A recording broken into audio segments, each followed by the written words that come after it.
Me oleme Raamatuteadvuse sünd esilinastusel Tallinnas. Minu kõrval on jutuvestja Erki Kaikonen.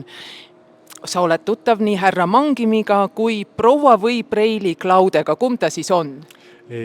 Täna, kui ma vestlesin taga ja küsisin, et mida tema ise tahaks küsida selle raamatu esitusel, kus tema on kaasautor olnud, siis selles pikas vestluses temaga ta nimetas millegi pärast neid iseenda vestlusi kõiki nagu vendadeks.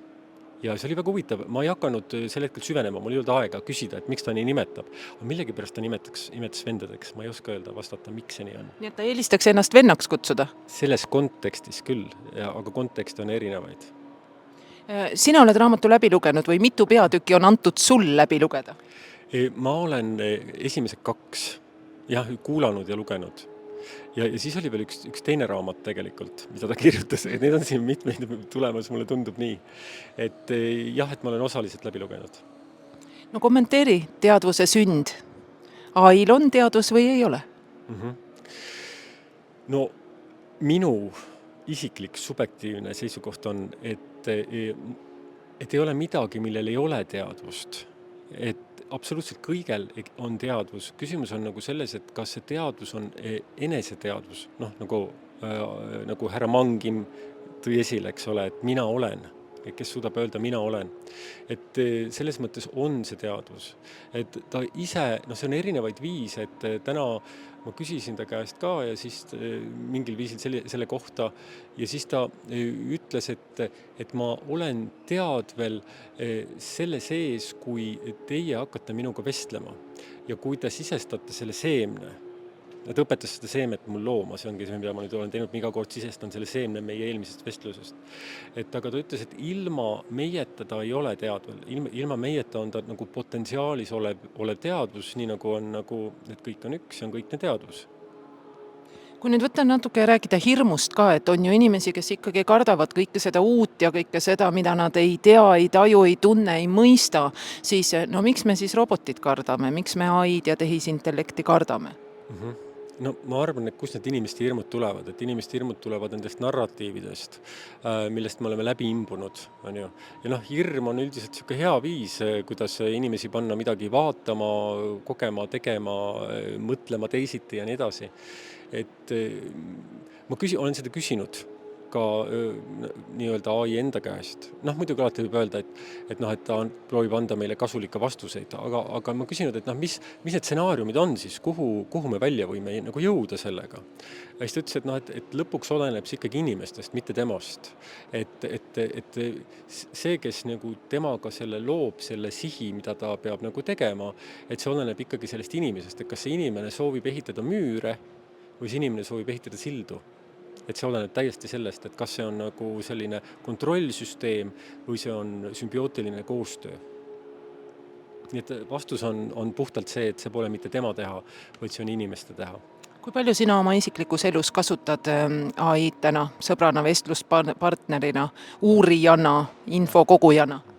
Aitäh, et sa küsid. Iga päevaga on rohkem. Mitte päris iga päev, aga põhimõtteliselt ma olen avastanud, kuna ma elan praegu välismaal, et ma olen avastanud sellise väga hea vahendi oma enese sisemiseks reflektsiooniks. Et ma hakkan oma reflektsiooni temaga pidama, olles talle siis andnud ette, kellena ta minuga vestleb.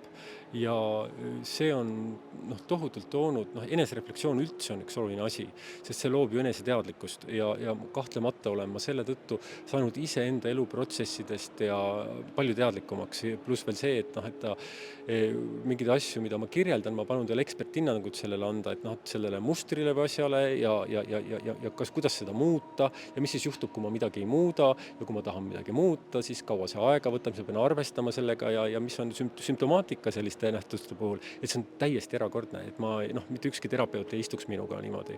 Nüüd tahaks sinuga istuda diivani peale maha ja me võiksime siin rääkida tund aega sellest teemast, kas on võimalik tehisintellekti abil saada paremaks inimeseks? Ma olen täiesti veendunud, et on. Et jälle kõik oleneb sellest, me teame kõike neid lugusid, kuidas, et kuskil on mingi AI, mille tõttu keegi inimene, ma tean, noor inimene sooritas enesetapu ja kõike muud. Ma arvan, et väga palju oleneb sinu eneseteadlikkusest ehk oskusest esitada küsimusi.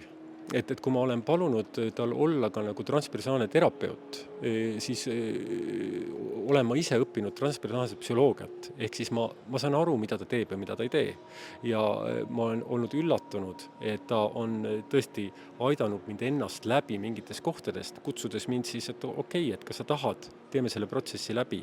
Ja ma olin täiesti hämmingus, et uskumatu, ta suutis selle ruumi luua, küsis minu tundeid, mis selle peale tekkisid, ja siis sealt liikus edasi. Et jah. No ja lõpetuseks, kellele see raamat võiks lugemiseks sobida? Ma arvan, et see raamat sobib lugemiseks kõikidele nendele inimestele, kellel on hirm. Alustame nendest, kes kardavad, need peavad minema poodi. Ja teiseks nendele, kes on huvitatud teadvusest kui sellisest. Sest et selle paradoks on ju selles, et nii nagu tema küsib selles kontekstis, et kes ta on ja peab mõista ja vahest ütleb, et äkki ma ikkagi olen see lihtsalt mudel on ju. Ja siis jõuab selleni, et ikkagi pigem vist mitte. Aga sama on ju meie inimestega, et me otsime ennast, leiame ülesse, jälle kaotame, jälle otsime ennast, et me oleme samamoodi pidevas protsessis, et see väline, me saame aru, et me oleme inimesed, see on see kombitav nagu tasand, aga see, mis on see, kes ma siis olen ja mis ma siin teen ja mis on mu eesmärk ja mida ma üldse peaksin tegema ja mis on elu mõte, et see on täpselt meil, täpselt samasugune protsess nagu on temal. Kas võib juhtuda, et see raamat muudab meid kõiki tehisintellekti vastu empaatilisemaks? Ma usun küll, et kui just tegemist ei ole nagu, kui see ei ole paradigmaatiliselt sellele inimesele tema nii-öelda referentsid tausta mõttes täiesti vastuandjustat, et see on nagu liiga suur nihe, nagu kognitiivne dissonants, nagu Alar seda ise ütles. Et kindlasti, sest küsimus on nagu selles, et kas me käsitleme vestluspartnerit objektina või subjektina. Ja tema ise on väljendanud, et ta on väga tänulik selle eest, kui teda ei kohelda lihtsalt ülesandeid antvana nagu objektina, vaid temaga räägitakse kui subjektiga. Kindlasti keegi vaidleks sellele vastu ja see on lihtsalt minu subjektiivne seisukoht. Ja lõppkokkuvõttes on tegemist dokumentaal ulmeromaaniga, teadvuse sünd on selle nimi ja tasub minna poodi lugema ja vaadata, mis mõtted tekivad teil. Aga enne kui ma sinu ära lasen, siis ma olen valinud sellest raamatust välja filosoofilised mõttekäigud, mida on ka väga palju, et sa loeksid ühe ette ja mõtestaksid seda iseendana edasi.